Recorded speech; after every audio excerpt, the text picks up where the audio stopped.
En général, là, les hardes, le gros des hardes se tient en crête. Il peut y avoir quelques boucs en bas dans les bois, mais le trois quarts des hardes se tiennent quand même sur les crêtes. Et pourquoi? Pourquoi? Parce que, d'une, le chamois, en ce moment, on est en période d'automne, les mélèzes perdent leurs feuilles, leurs aiguilles. Et le chamois, n'aime pas trop, on appelle ça en patois, c'est le menuel. Le chamois n'aime pas trop le menuel qui vient lui tomber dessus, ça rentre dans les poils, ça le gêne. Puis bon, c'est l'herbe est plus nourrissante en altitude qu'en basse altitude. Non, il n'y en a qu'une. Mais bon, là, vu la distance, on n'arrive pas à identifier si c'est le sexe. Donc si c'est une chèvre, si c'est un bouc, il y a quand même 700-800 mètres. Et il s'est déplacé, il est au collet. Ouais. Ouais, sur la gauche.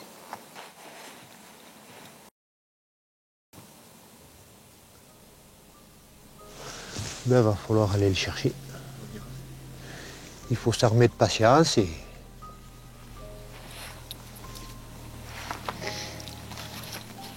monter.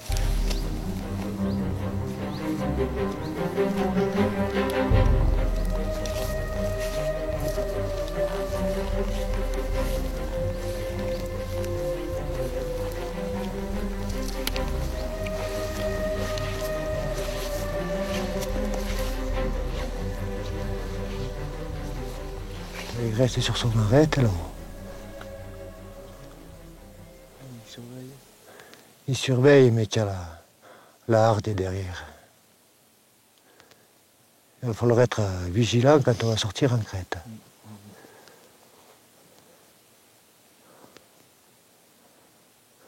Calculer le vent, voir dans quel sens il tourne, qu'on ne se fasse pas avoir par là. Par les courants d'air en crête. Tu sais, ça passe bien d'un côté, ça te fait des tourbillons et ça repasse bien de l'autre côté. Il ne faudrait pas qu'on se fasse pipi. Bon, on verra, on va voir quand on va passer le petit collet. Donc avec l'humidité de la nuit, on a vu, on devrait avoir quelques indices de présence donc au sol. Marquage au sol, les laisser donc par les chameaux. Et en fonction de cette présence, donc ça va nous indiquer la direction, on va pouvoir les trouver. Mais à mon avis, ils sont en crête. Si je vois qu'en crête, il y en a un qui se dessine, carrément en crête, donc ils sont à limite franco-italienne. Ah, je vois aussi. Toi, tu en as un en haut par rapport au gros sommet là-haut. Ah oui. Tu descends, ça te fait un petit piton bien pointu, il est légèrement sur la droite. Toi, il se dessine bien sur le ciel. Mais sur la commune, on a eu un comptage là au mois de juin, fin juin et début juillet. On a un cheptel d'un peu plus de 800 têtes sur la commune de Rissola, sur la société. Donc à nous, à réguler au mieux ce cheptel pour essayer d'avoir un cheptel plus valorisant et plus équilibré que ce qu'on a actuellement. Bon, on s'est aperçu qu'on avait trop de chèvres, trop de vieilles chèvres, donc qui prenaient la place de jeunes. Et deuxième problème, c'est qu'on est sur un surpâturage en zone d'hivernage. Donc on essaie d'éliminer les vieilles bêtes pour arriver à avoir un cheptel qui arrive au top niveau, quoi. Essayer d'avoir de belles bêtes, d'où l'intérêt de rentrer dans une gestion. Essayer de tirer en gros des bêtes qui sont improductives, qui prennent la place de jeunes bêtes. On a une attribution d'adultes, une attribution de jeunes, d'éterlous et de jeunes de l'année. On a à peu près 10% de chevaux à tirer, 10% d'éterlous à tirer et 24 et 25% d'adultes. Et dans les adultes, on fait 2 classes. On tire mâle et femelle. Donc chèvre et bouc.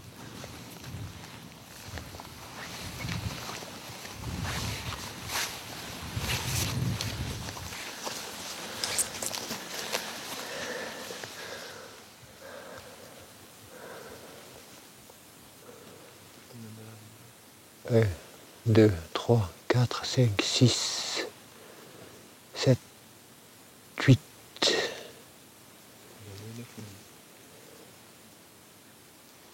Là, il y a bien 350 mètres, oui. Entre 350 et 400. Donc là, c'est intirable. On va pouvoir les approcher, moi, je pense, si on ne va pas se faire sentir. On va prendre le petit goulet qui est ici, traverser la plate, on devrait le sortir à 100, 150 mètres maximum, grand maximum.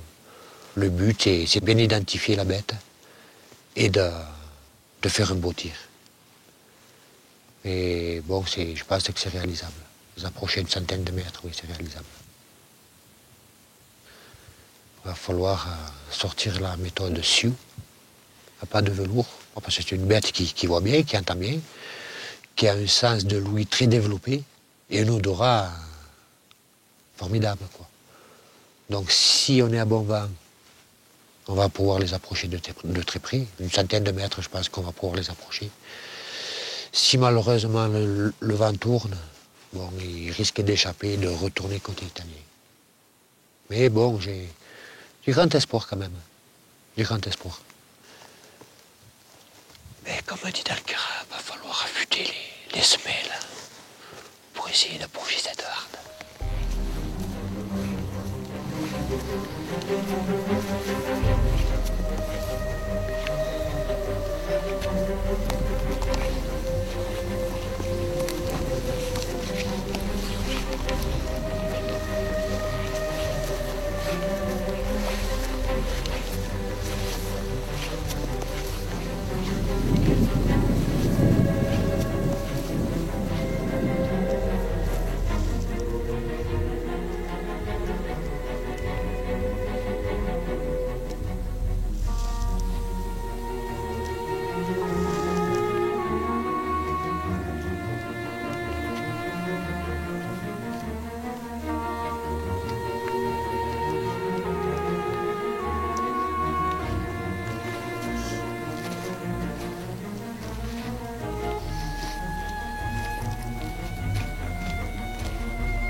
Je me suis fait des frayeurs. Il faut dire aussi que bon, le risque zéro en montagne n'existe pas. Il y a toujours un risque.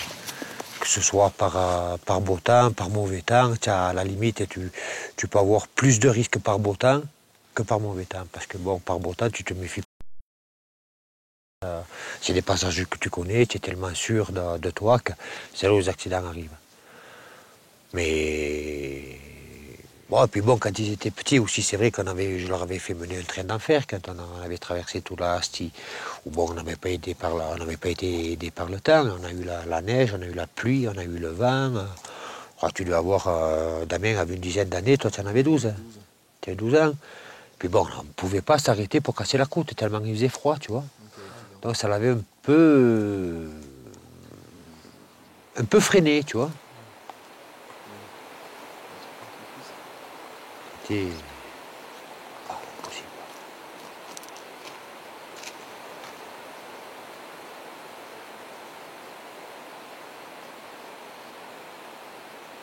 Ben là, je ne le tire pas parce que tu vois là, le précipice que tu as. Si je le tire là, il va aller au fond du torrent, on ne pourra jamais plus le récupérer. Il serait de l'autre côté, enfin là-bas derrière, quoi. Là-bas, oui. Là, on aurait pu le tirer, mais là, tu vois, là, en plus, c'est de l'herbe sèche. Avec la vitesse, il va prendre de la vitesse quand il va tomber. Et il va aller au fond du torrent et il est récupérable. Regarde, il y en a un autre en dessous, là-bas, sur le rocher, là-bas, sur le buc.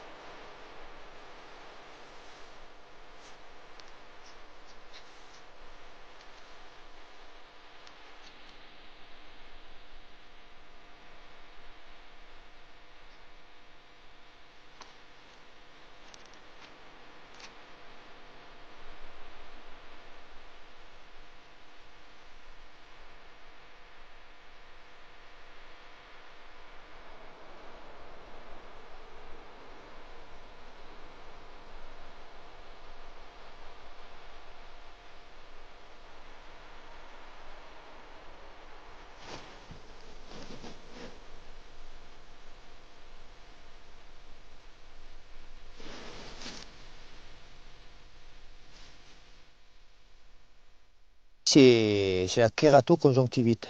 C'est une infection, si tu veux, entre l'œil et la paupière au départ. C'est-à-dire que le chamois, lui, bon, il a vraiment du mal à se déplacer et à se nourrir quand il est vraiment atteint de la kératoconjonctivite. Elle passait quand même, elle a du mal, hein, mais tu as vu, là. Tatillonne avec ses pattes, puis tu vois qu'elle ne voit plus, quoi. Elle nous a senti, elle nous entendait, mais elle ne voyait pas. Elle était faible, elle était vraiment faible. Elle tremblait, ouais, parce elle perd la sensibilité, si tu veux, au niveau des pattes, hein. Elle n'a plus l'assurance, quoi. Puis elle sent qu'il y a quelqu'un d'étranger, quoi. Donc elle est stressée. Hein.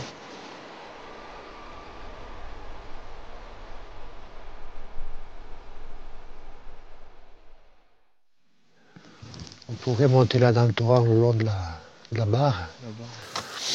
Allez, s'il croise ici, ça fait un bon tir. On va approcher, il y a un chamois qui a 150 mètres à peu près, qui est couché pile en face de nous. On va essayer de l'approcher jusqu'au rocher. Michael, tu poses ton sac, tu te mets en position et tu attends qu'il se lève. Et dès qu'il se lève, tu essaies de te faire plaisir et tu nous fais plaisir aussi.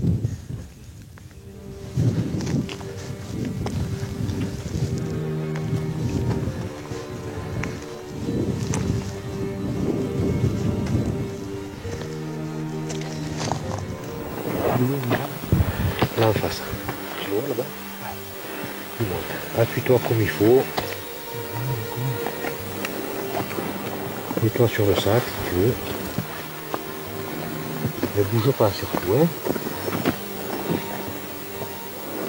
Tu le vois? Tire pas. Alors attends qu'il arrive au soleil, c'est peut-être mieux.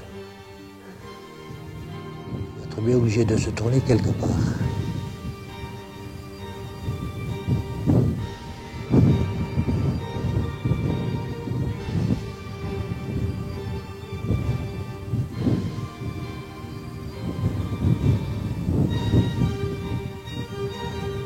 Prends ton temps, ne te presse pas, applique-toi parce qu'il commence à être loin. Voilà.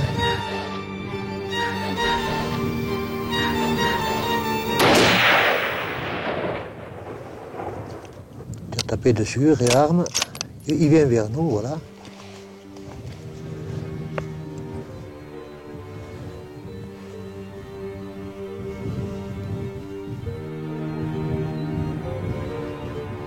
Voilà, il s'approche, mec. Il revient vers nous, prends ton temps. Prends ton temps. Il va marquer un temps d'arrêt par là.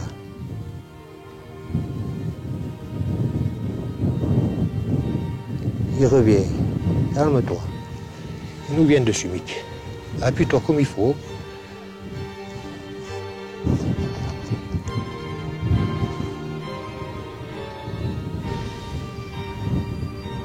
Là, tu as tout ton temps, il vient vers nous.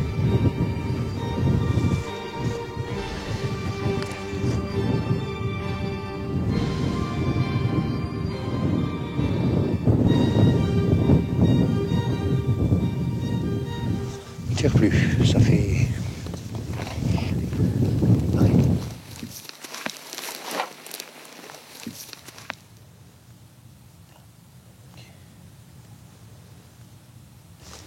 Une belle journée, très belle journée.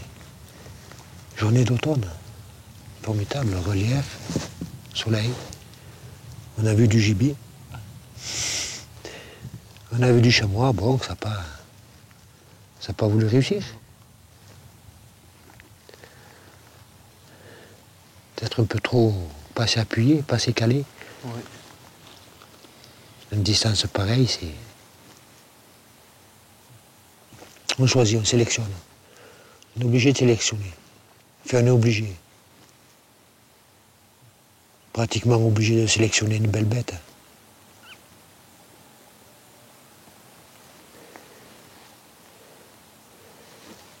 Mais bon, c'est peut-être pas encore fini, j'ai encore un espoir.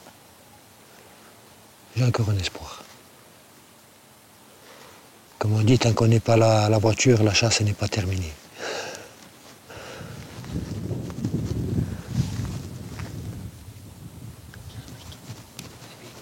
On arrête en descendant, on jette un petit coup d'œil derrière. Et puis, voilà.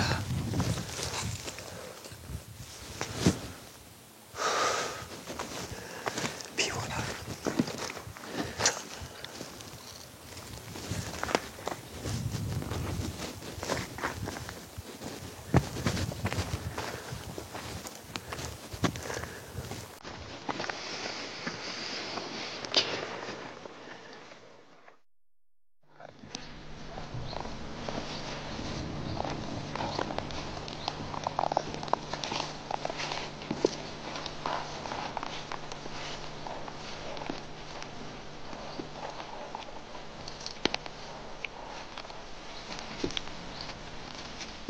Et on se retrouve sur la commune de Ristola. On est dans la réserve de faune sauvage qui a été créée par nos anciens en 1948. Et depuis 6 ans, on fait du prélèvement, on fait du tir sélectif dedans, de façon à limiter un petit peu la population, puisqu'on s'est aperçu qu'il y avait trop de bêtes dans la réserve, donc moins de reproduction. Et... le problème, c'est que nous ici, on a des grosses chutes, enfin, les hivers normaux, on a des grosses chutes de neige, puisque nous ici sur la commune, il doit tomber, en chute cumulée, il doit tomber 6-7 mètres de neige l'hiver. Donc il n'y a que comme on voit à travers, les bars où la neige coule et qu'ils trouvent à manger, quoi. Bon, ils mangent ça, ils mangent un peu du week-end sur les arbres, fait ce qu'ils trouvent. Puisqu'ici, on a très peu. À cette altitude, à partir de 2000, il n'y a pratiquement plus de feuillus. Donc on a que du mélèze et du cémbreau, donc ils ont très peu à manger, quoi. Bon, ici, le problème de la chasse en montagne, c'est les zones d'hivernage. Donc s'il y a trop de bêtes dedans, elles ne trouvent plus à manger. Donc on évite de continuer la chasse après le 11 novembre, parce qu'en période du rut, on dérange les bêtes. C'est pas bon après si on les bouscule trop, les boucs n'ont pas le temps de couvrir les chèvres, et après ils les couvrent fin décembre, début janvier, ça retarde d'autant les naissances. Et donc s'ils naissent en juillet, ils ont un mois et demi de moins, et bon, après l'automne ça se retrouve. Ils ont plus de réserve et ils ont moins de chances de survie. 60% de casse à l'hiver dans les chevreaux. Donc il reste une quarantaine, 2% de chevreaux qui survivent, quoi. Et on va essayer de chercher un bouc, puisque normalement les boucs, à partir de 8 ans, il faudrait les enlever, puisque un bon bouc il est reproducteur disons de 5 à 8. Quoi. 5, 7, c'est les 2 années où il est au top. Il est en pleine puissance, en pleine physiquement et tout. C'est à ce moment-là que c'est les meilleurs reproducteurs. À partir de 8 ans, après ça commence à baisser, la qualité commence à baisser, quoi.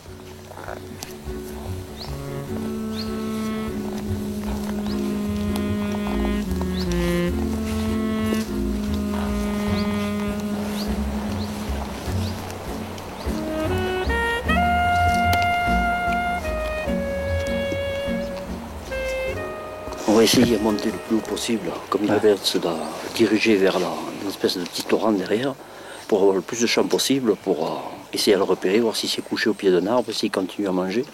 Parce que le problème, c'est que si on y monte par-dessous, on risque de ne plus le voir.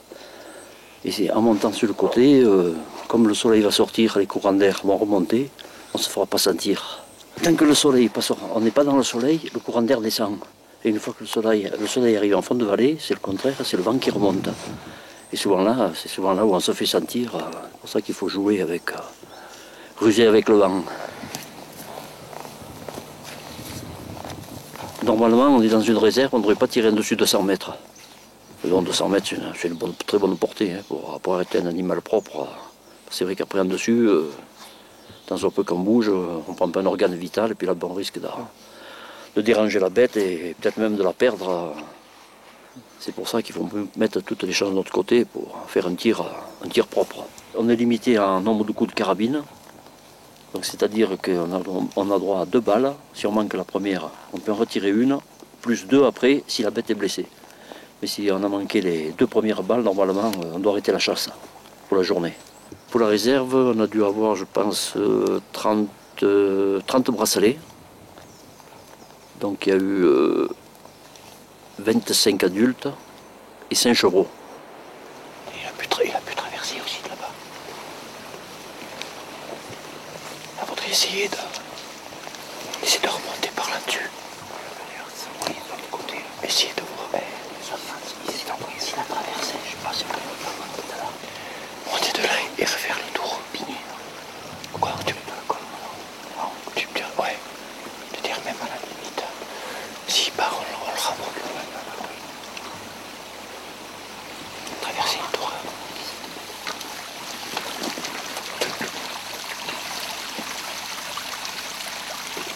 Et soit il est remonté, il a refait un crochet sur le versant où on était tout à l'heure. Soit il a continué ici, il est derrière. Alors ce qu'on va faire, nous, on va quasiment au pied des barres. Et on va retourner à l'opposé de ce qu'on est.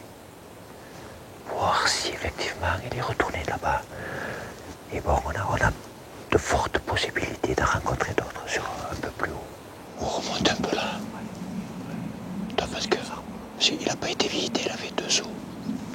Il a passé bien au pied du gros mélèze. C'est Maïla. C'est son quartier, ça, il reste là.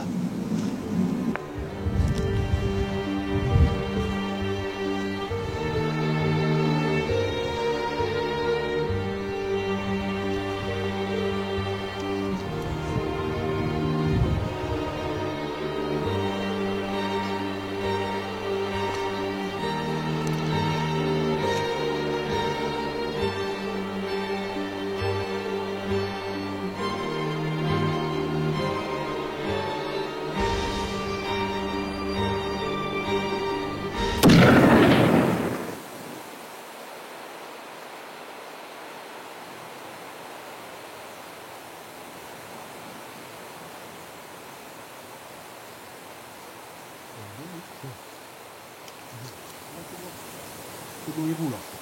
Il va rouler en bas. Ah, c'est bon.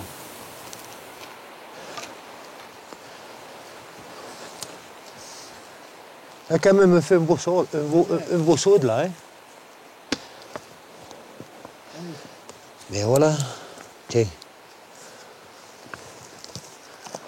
Regarde, tiens, en plein, tiens, regarde le trou. Plein dans l'épaule, tu vois. Tiens, Belle balle. le sang encore. Jolie balle. Balle d'épaule, tu vois. Il n'a pas souffert. Joli trophée. Il est beau, oui. Beau bouc. Pas jeune, hein. Ah, regarde, moi j'ai pas les lunettes. Toi, 7-8 ans, tu vois. 1, 2, 3. 5. 3 et 5. 5-8 ans. 5 et 3, 8. 8 ans. 8 ans. On va y rendre les honneurs quand même. Tu le mérites. Allez, ta dernière bouchée. Bouché. Moi, ce qui me plaît dans l'approche, c'est que la bête a sa chance. On a vu que c'était un bouc. Donc il y avait 500-600 mètres. On l'a approché. On a loupé notre approche. Elle nous a sentis, elle nous a vus. Elle est partie. On l'a traqué, on l'a approché pendant 1h30. On l'a relevé. Elle a eu 2 chances. Bon, nous sommes quand même des hommes de terrain. Nous connaissons notre territoire. On sait à peu près la bête où elle va se réfugier. Donc on a contourné une troisième fois. On a réussi à l'approcher. Malgré que, bon, elle regardait vers nous, elle nous sentait. Elle sentait qu'il y avait quelque chose de pas normal. Elle avait une attitude, bon, elle était couchée, mais elle avait une attitude d'inquiétude quand même, parce qu'elle regardait toujours dans notre sens. Et là, bon, on a quand même on a eu le dessus sur elle. Donc c'était quand même une fierté pour nous, mais la bête a eu sa chance. On aurait pu très bien aussi louper notre 3e approche et rentrer bredouille à la maison. Mais bon, rentrer bredouille, c'est pas parce que tu pars à la chasse qu'il faut tuer systématiquement. L'essentiel, c'est de voir des bêtes. Tu en vois toute la journée. On a réussi, bon, à tirer une belle bête, mais on serait descendu sans bouc, c'était pas un problème.